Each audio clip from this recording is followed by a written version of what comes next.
especially around corners and everything, right? It's got a shorter wheelbase, all that kind of stuff. Acceleration wise, the 2.7 does a really good job. Hey everyone, it's Ben Hardy here, and in today's video we're going over a 2021 Ford Bronco Wildtrak. First and foremost, a huge shout out and thank you to the Larry Miller Ford Lincoln here in Provo for giving me some time with this Bronco. Check out their inventory in the description down below. Let's get into the video. So under the hood of the Bronco Wildtrak, we have the turbocharged 2.7 liter V6 that goes through a 10-speed automatic transmission. Fuel economy 17 around town and then 17 on the highway, with power outputs being 330 horsepower and then 415 pound-feet of torque. Now let's go over the front end of the Wildtrak. So first off, there is the Wildtrak decal here in the center, which I think looks really good. And then moving on from that, you guys can see everything here is just super flat from a hood perspective, which is kind of like a signature of the Bronco. Coming down below, we have these LED lights with the LED reflector lights. And then notice how we've got the Bronco logo there with the camera in between the O and the N. And then notice how we've got parking sensors here integrated into the front bumper, and all the rivets make it look really aggressive. You guys can see the Bilstein position sensitive shocks there through the bumper a little bit, which again kind of adds to the aggression, and in this color looks really good.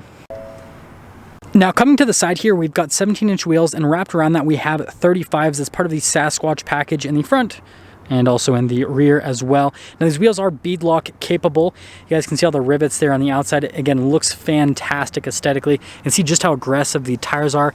And then we've got the front suspension. Now the Bronco does have independent front suspension, unlike the Wrangler, which has a solid front axle. We've got the Wildtrak Sasquatch sticker right here. Notice the mirrors are blacked out, which contrasts very nicely to the rest of the Bronco. And yes, this one does in fact have the hardtop, which is my preferred version of the Bronco because I think this looks a lot better than the soft top versions, and it's also quieter while driving it. But anyways, that's everything for the side. Now here's our key fob for the Bronco. We have the Bronco logo there on the back. We have our unlocked lock and then the remote start as well. And speaking of unlocking it, let's pop here into the rear. So just pulling this open, you guys know my whole beef with this system, but you know what? You get used to it. Anyways, by the way, golf clubs do not come with the Bronco stock, just saying. You guys can see storage space back here. It's actually really solid in the Bronco, and then you can also lift up the window so that you have a little bit of a bigger opening. And this is another benefit here to the hardtop, is that this system is so much more user-friendly than the soft top with opening everything up. But anyways, let's finish things up with the rear. Again, you guys see the hardtop from this angle. We've got the LED lights here in the back with the Ford logo, and then we've got more parking sensors here in the rear with the recovery hook back there. We have the spare tire, which is also a 35, camera there in the center, and then it also has a beadlock capable wheel. Receiver hitch just down below, and well, that's all for the back. Now here's the door panel in the rear. You can see we've got soft touch here, and down below you're going to rest your arm. And then we've got the seats here in the back, which are really cool. So they're black. They've got blue contrasted stitching, which is really nice. And then you've got the tan as well. I think altogether it looks really good. And especially with the color here on the outside, I think it kind of contrasts nicely. Coming down below, we've got the window controls and then some charging ports. We have some rubber floor mats here as well. And well, that's all. Now here's the door panel at the front. So again, we've got that same soft touch, and I love just how sturdy everything feels in the Bronco. And then also we've got blind spot monitoring here for the mirrors. Here are the front seats. We've got the Bronco logo again with the blue stitching and then the tan just down below. All of your seat adjustments right there. And then you guys can see the pedal layout here. That's to pop the hood. We've got this for the parking brake, light controls, and there's where we'll look before we pop in.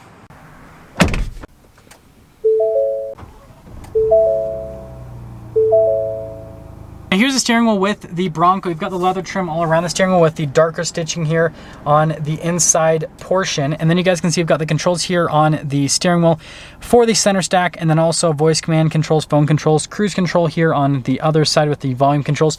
turn signal / windshield wiper stock, and that's all for the steering wheel. Here is the center gauge cluster. You've got RPMs over there on the left side, and then there in the center you've got the digital screen, which you can scroll through a few different menus to see different bits of information. Notice how you can like shrink it down as well, which is cool. This is like your off-road status, for example. But overall, I think it looks great. And also, I mean, this only has 256 miles, but averaging 16.8 miles per gallon so far. That's pretty good for a break-in period. Now here at the top, we have the front locker, rear locker, trail turn assist, stability control, hazard lights. This does not have the stabilizer bar disconnect, so hard to say, but that is a part of the Wildtrak package. Is the fact you don't get that, you have to get a Badlands to get that. Down below, we've got the 12-inch display. Pop it into reverse, and you guys can see you've got really nice backup camera with trajectory lines that turn with the steering wheel. You do have the zoom function if you ever are going to hook up to a trailer. Got the bird's eye view as well, and then you guys can see the viewpoints out of the camera. Aside from that, now there is more camera viewpoints. So we press the camera button and you've got the front view. And then if you go into like forward low, it'll give you trajectory lines, which is pretty cool.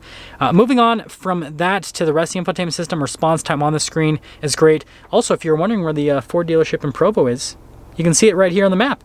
We'll just pull that forward and boom, we're here with the navigation screen, which you guys can see that you could tilt and all that fun stuff. But yeah, overall, really user-friendly. I like how there's a little Bronco right there, and that's all for that. We've got analog controls here for the infotainment system and the radio. Dual zone climate. This has heated seats for the front passengers. And then we got a little charging area here with some extra storage. Couple cup holders, and then you guys can see the shifter for the 10-speed automatic. It does have a manual shift function. The buttons are just right there. We have the GOAT mode select with our 2-wheel high, 4-wheel low, 4-wheel auto, 4-wheel high, and then the off-road cruise control. And if you guys are wondering, with the Wildtrak, you get the normal mode, eco, sport, slippery, mud ruts, sand, and then you also get the Baja mode as well. So you get pretty much all the cool driving modes with the Wildtrak. We have the window controls here in the center with the mirror adjustments also in the center. Got the center console lid, all that fun stuff. Nice materials there. And then glove box. You guys can see you got the Bronco logo right there, and then notice how this is lighter in color just like the trim on the side of the door, so it actually matches. That is pretty cool attention to detail. And then we've got the auxiliary switches here at the top. There are 6 of them here with the Bronco, just like what you get in the Raptor. Now this part of the top you can take off pretty easily. You've got the latches. The back part you do have to use tools to get that off, but you can take off the top just like the Wrangler, and the hard top gives you nice insulation.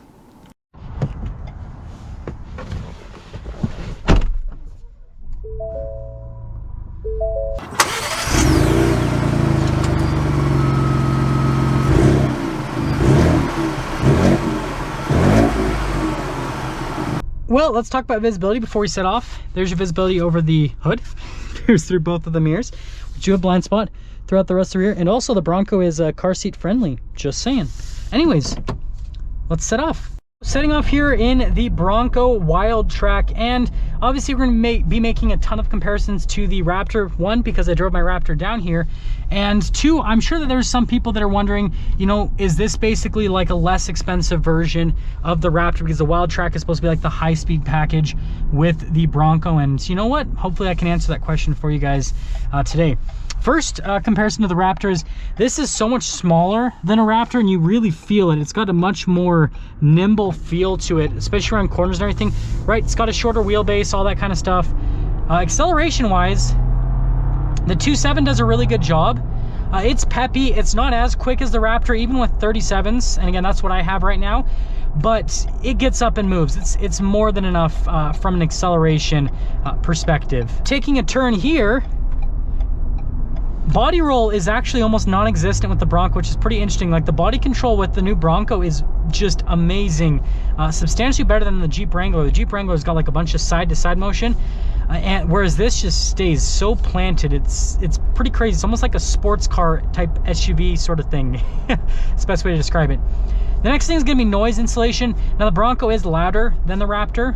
From a driving perspective, you hear a little bit more tire noise and all that kind of stuff. But again, it's expected, right? You can take off half of this vehicle, and that's something that the Raptor doesn't have. The Raptor doesn't have that cool convertible factor that the Bronco has. Now the next thing is going to be ride quality. So on road, there is a ride quality difference. The Raptor, having a longer wheelbase, having different shocks and suspension, does ride smoother than the Bronco, but the Bronco is not uncomfortable by any means. It is still a great daily driver SUV, and that's something that the Bronco has that the Wrangler doesn't, is the daily driver fact. You can daily drive a Wrangler, but it's somewhat uncomfortable. This, on the other hand, pretty much feels like a regular SUV, but again, you can take the top off and the doors off and everything like that. The next thing is going to be the off-road stuff. Now, I obviously am not going to be taking this off-road today, but I have taken Bronco off-road in the past. I took a Wildtrak off-road, and then I also took a Badlands Sasquatch off-road. And the thing that I can comment on is with crawling, Obviously, this is way better than the Raptor. It's a smaller vehicle, and it's got front and rear lockers, whereas the Raptor just has the rear locker.